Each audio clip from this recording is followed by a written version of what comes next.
we've been consistent that there's no reconciliation without justice. No? So for as long as there's no recognition of the atrocities that were committed under the Marcos dictatorship. Wala pang aasahang pakikipagbati. Ito ang posisyon ng pamilya Aquino nang tanungin kung bukas ba sila sa pakikipag-ayos sa pamilya Marcos.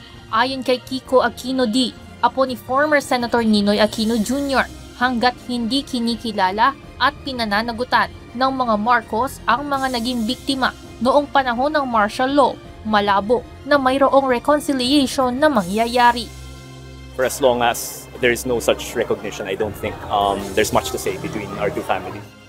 Samantala, kumpara noong nakaraang 2024 na ginawang August 23 ang paggunita ng Ninoy Aquino Day na natili itong August 21 ngayong taon.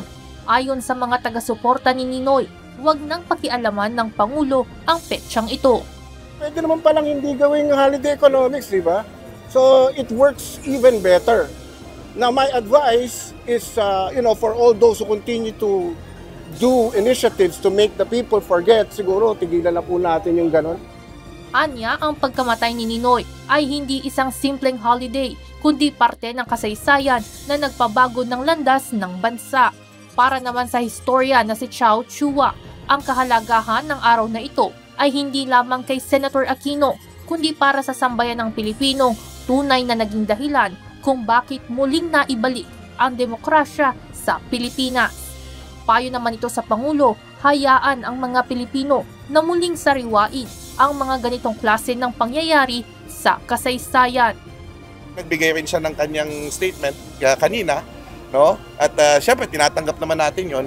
Pero patuloy yung pagbabantay, no? Sa kanyang pamahalaan din, no? Para magkaroon ng tunay na good governance. Kasi yun naman yung pinaglaban ni Senator Ninoy Aquino kaya siya umuwi.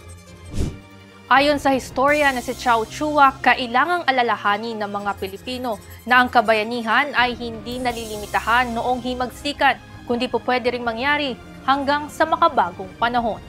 Evan Alvarez, UNTV News and Rescue. Diyos ang aming sandigan, serbisyo publiko ang aming pinahahalagahan.